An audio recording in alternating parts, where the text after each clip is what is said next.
മിശിഹായിൽ അനുഗ്രഹീതരായവരെ, ദിവ്യകാരുണ്യ ഈശോ ഈ ദിവസം നിങ്ങളെയും നിങ്ങളുടെ കുടുംബങ്ങളെയും സമർത്ഥമായി അനുഗ്രഹിക്കുകയും അവിടുത്തെ കൃപകൾ കൊണ്ടും അനുഗ്രഹങ്ങൾ കൊണ്ടും നിങ്ങളെ ഓരോരുത്തരെയും നിറയ്ക്കുകയും ചെയ്യട്ടെ എന്നും പ്രത്യേകമായിട്ട് പ്രാർത്ഥിക്കുകയാണ്.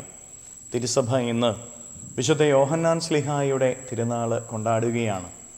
ഈശോയുടെ മാറിടത്തോട് ചേർന്ന് കിടന്നിരുന്ന, ഈശോ അധികമായിട്ട് സ്നേഹിച്ചിരുന്ന ശിഷ്യനായിരുന്നു വിശുദ്ധ യോഹന്നാൻ ശ്ലീഹ. മറ്റുള്ളവർ ഈശോയുടെ അത്ഭുതം കണ്ട് അവിടുത്തെ അനുഗമിച്ചപ്പോൾ അവിടുത്തെ ഹൃദയത്തുടിപ്പുകൾ കേട്ട് അവിടുത്തെ അനുഗമിച്ചവനായിരുന്നു വിശുദ്ധ യോഹന്നാൻ ശ്ലീഹ. അത്ഭുതങ്ങളിലേക്ക് അവൻ ഒരിക്കലും നോക്കുന്നില്ല. അവൻ ചാരിക്കിടന്നതും അവൻ കേട്ടതും ഈശോയുടെ ഹൃദയത്തുടിപ്പുകളായിരുന്നു. നമ്മൾ ഓരോരുത്തരും ഈശോയെ അനുഗമിക്കേണ്ടത്, ഈശോയെ സ്നേഹിക്കേണ്ടത്, ഈശോയിൽ വിശ്വസിക്കേണ്ടത് അവിടുത്തെ ഹൃദയം കണ്ടിട്ടാവണം, അല്ലാതെ അത്ഭുതങ്ങൾ കണ്ടിട്ടാവരുത്. ഈ ലോകത്തിൽ ഈശോനാഥൻ ഈ ദിവസം നമുക്ക് നൽകുന്ന വലിയൊരു ചിന്ത ഇതാണ്, വലിയ വെല്ലുവിളിയും ഇതാണ്. നീ അത്ഭുതം കണ്ടിട്ടാണോ ഈശോയിൽ വിശ്വസിക്കുന്നത്, ഈശോയെ സ്നേഹിക്കുന്നത്, അതോ ഈശോയുടെ ഹൃദയത്തെ കണ്ടിട്ടാണോ? ഈശോ കൂടെ കൂട്ടിയ ശിഷ്യന്മാരെല്ലാവരും കുരിശിൻ്റെ വഴിയിൽ അവിടുത്തെ ഉപേക്ഷിച്ചു പോകുന്നത് നമ്മൾ കാണുന്നുണ്ട്. എന്നാൽ യോഹന്നാൻ കുരിശിൻ്റെ വഴിയിൽ ഓടിയില്ല, അവൻ കുരിശിനോട് ചേർന്ന് നിന്നു. ഒളിച്ചോടുന്നവരെ തിരഞ്ഞെടുക്കുന്നവനല്ല ദൈവം, ചേർന്ന് നിൽക്കുന്നവരെ നെഞ്ചോട് ചേർക്കുന്നവനാണ് അവിടുന്ന്. സഹനങ്ങളുടെ നിമിഷങ്ങളിൽ, കുരിശനുഭവങ്ങളുടെ നിമിഷങ്ങളിൽ, കഷ്ടപ്പാടിൻ്റെ നിമിഷങ്ങളിൽ തിരിഞ്ഞോടുന്നവരായിട്ട് നമ്മൾ മാറരുത്. സഹനങ്ങളിൽ വേദനിച്ച് നിൽക്കുന്നവരായിട്ട് നമ്മൾ മാറരുത്. കഷ്ടപ്പാടുകളിൽ അന്ധാളിച്ച് നിൽക്കുന്നവരായിട്ട് നമ്മൾ മാറരുത്. എന്നാൽ ദൈവത്തെങ്കിലേക്ക് നോക്കാനും ആ കുരിശിനെ നെഞ്ചോട് ചേർക്കാനും നമുക്ക് ഓരോരുത്തർക്കും സാധിക്കുമ്പോൾ ദൈവം നമ്മെ ഓരോരുത്തരെയും തിരയുകയും ദൈവം നമ്മെ ഓരോരുത്തരെയും അനുഗ്രഹിക്കുകയും ചെയ്യുമെന്നാണ് വിശുദ്ധ യോഹന്നാൻ ശ്ലീഹായുടെ തിരുനാൾ നമ്മെ ഓർമ്മിപ്പിക്കുന്നത്. ഈ ദിവസം പരിശോധിച്ച് നോക്കാം. കുരിശനുഭവങ്ങളിൽ ഒളിച്ചോടുകയാണോ അതോ ദൈവത്തെ തിരയുകയാണോ നമ്മൾ ചെയ്യുന്നത്? ആ കുരിശിനെ നെഞ്ചോട് ചേർക്കാൻ നമുക്ക് സാധിക്കുന്നുണ്ടോ?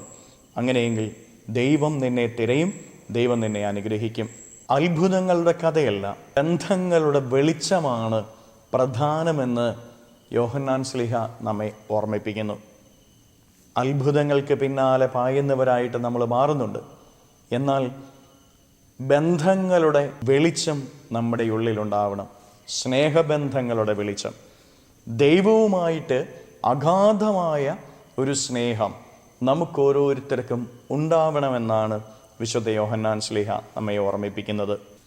ദൈവം സ്നേഹമാണെന്ന് പറയാൻ ഈശോയുടെ ചങ്കിലേക്ക് നോക്കുന്നവരായിട്ട് നമ്മൾ മാറണം. അത്ഭുതങ്ങളിലേക്ക് നോക്കിയാൽ ദൈവം സ്നേഹമാണെന്ന് പറയാൻ നമുക്ക് സാധിക്കില്ല. എന്നാൽ ഈശോയുടെ നെഞ്ചിലേക്ക് നോക്കിയാൽ ദൈവം സ്നേഹമാണെന്ന് പറയാൻ നമുക്ക് സാധിക്കും. യോഹന്നാൻ ശ്ലീഹ കർത്താവിൻ്റെ നെഞ്ചോട് ചേർന്ന് കിടന്നപ്പോൾ ആ നെഞ്ചിനെ കണ്ടപ്പോൾ അവൻ ഉദ്ഘോഷിക്കുന്നു, ദൈവം സ്നേഹമാണെന്ന്. ദൈവം സ്നേഹമാണെന്ന് നമ്മുടെ വ്യക്തിപരമായ ജീവിതത്തിൽ ഉദ്ഘോഷിക്കാൻ നമുക്ക് സാധിക്കുമോ? ഈശോയുടെ ഹൃദയത്തോട് ചേർന്ന് നിൽക്കാം. കുരിശിൻ്റെ വഴിയിൽ ഓടിപ്പോകാത്തവരായിട്ട് നമുക്ക് നിൽക്കാം. അപ്പോൾ ദൈവം നമ്മെ ഓരോരുത്തരെയും അനുഗ്രഹിക്കും.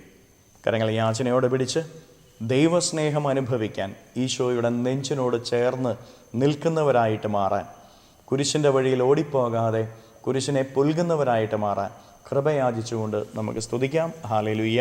ഈശോയെ നന്ദി. Hallelujah, hallelujah, hallelujah, hallelujah, hallelujah, hallelujah, hallelujah.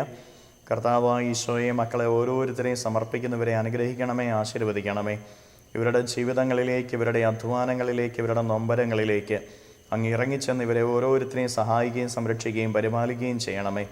ഇവരുടെ ജീവിതത്തിൽ നിന്ന്, ജീവിത വഴികളിൽ നിന്ന്, അധ്വാന മേഖലകളിൽ നിന്ന് സർവ്വ തിന്മകളും ബന്ധനങ്ങളും കെട്ടുകളും പിശാചുരുപദ്രവങ്ങളും തടസ്സങ്ങളും ശാപങ്ങളും ദുരിതങ്ങളും നിർവീര്യമായി തീരട്ടെ. അന്ധകാരത്തിൻ്റെ കെട്ടുകൾ ഇവരുടെ ജീവിതത്തിൽ നിന്ന് അഴിയട്ടെ. ഈശോയെ, അങ്ങയുടെ ഹൃദയത്തെ കാണാൻ, കുരിശിൻ്റെ വഴിയിൽ അങ്ങയോട് ചേർന്ന് നിൽക്കാൻ ഇവരെ സഹായിക്കണമേ. Hallelujah, hallelujah. നിത്യപിതാവും പുത്രനും പരിശുദ്ധാത്മാവുമായ സർവേശ്വര എന്നേക്കും ആമേൻ.